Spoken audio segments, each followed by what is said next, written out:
महाराष्ट्रातील माती गुलामीच्या ज्वालेत जळताना सगळ्या शायांना कोण बरे आसमान दाखवते? हरलेल्यांच्या उरात भरून जीत जितवतो राजा. चला राजे, तुम्हाला तुमचा महाराष्ट्र दाखवते. चला राजे, तुम्हाला तुमचा महाराष्ट्र दाखवते. शब्दातील माधुर्य, माधुर्यातील मधाळ गोडी, तमाम शिवप्रेमी बंधूंनो, मी तुम्हाला दाखवते. घेऊन स्वराज्य शपथ, स्वराज्य उभारता राजे. चला राजे, तुम्हाला तुमचा महाराष्ट्र दाखवते. गुलामीत निपचित पिचत पडलेल्या अर्ध मेलेल्या लोकांना स्वराज्याचे रणशिंग फुंकून त्यांना चेतवला. त्यांच्या पराभूत मानसिकतेला विजयाचा स्पर्श करून त्यांना हर्ष प्राप्त करून दिला. इथल्या मातीतील सुगंध गोळा करून मावळा घडवला. अशा मावळ्यांना जेता करून शास्ता झाला. स्वराज्याची पताका बांधून स्वराज्याचे सुराज्यात रूपांतरण करून शिस्त, न्याय, सर्व धर्म समभाव जागवला. एके दिवशी आमचे छत्रपती शिवाजी महाराज माझ्या पुढ्यात येऊन थांबले आणि मी अक्षरशः शहरले. क्षणात महाराजांचा हात धरून त्यांना म्हणाले, चला राजे, तुम्हाला तुमचा महाराष्ट्र दाखवते आणि या विषय मांडणीला आरंभ करते. तुमच्या पश्चात या महाराष्ट्राच्या भूमीत खूप विकास झाला असेही नाही आणि खूप अधोगती झाली असेही नाही.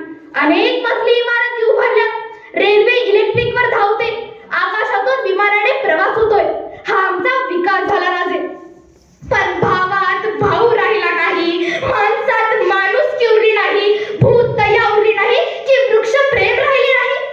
हेही सखेदाने का होईना मान्य करावेच लागते. समृद्धी मार्गाच्या नावाखाली घराच्या बांधणीसाठी, वाढत्या लोकसंख्येच्या निवाऱ्यासाठी आम्ही जंगले संपवली. कधी कधी मला चिमुकलीला प्रश्न पडतो की राजे, विकासाच्या नावाखाली आम्ही भकास तर होत नाहीत ना? काही कळत नाही हो राजे मला कधी कधी.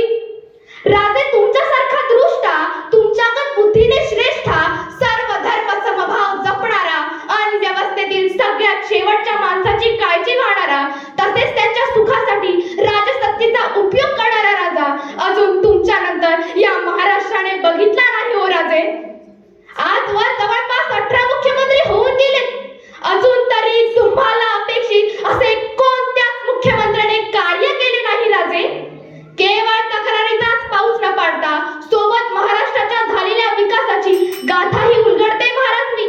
या मातीत रोज सरासरी 7 शेतकरी आत्महत्या करीतच आहेत. त्यांच्या बायका विधवा होतच आहेत, तर लेकरं पोरकी. इथं भ्रष्टाचार शिष्टाचार होऊ पाहतोय. महाराष्ट्रातील कोर्टात 52 लाख खटले प्रलंबित आहेत. गेल्या 3 वर्षात 3000 शेतकऱ्यांनी अक्षरशः आपले जीवन संपवले हो. राज्यातील रस्ते आहेत की मृत्यूचे सापळे. मागील 6 वर्षात 95,722 लोकांना रस्ते अपघातात प्राण गमवावा लागला. विद्यार्थी आत्महत्येत महाराष्ट्राचा देशात पहिला क्रमांक लागतो.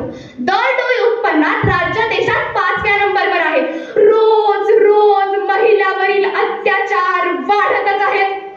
अंमली पदार्थ, सोने, हिरे, चंदन, हस्तिदंत एवढेच नाही तर मानवी अवयवांची तस्करी तेही जिवंत माणसाला मारून होतच असते.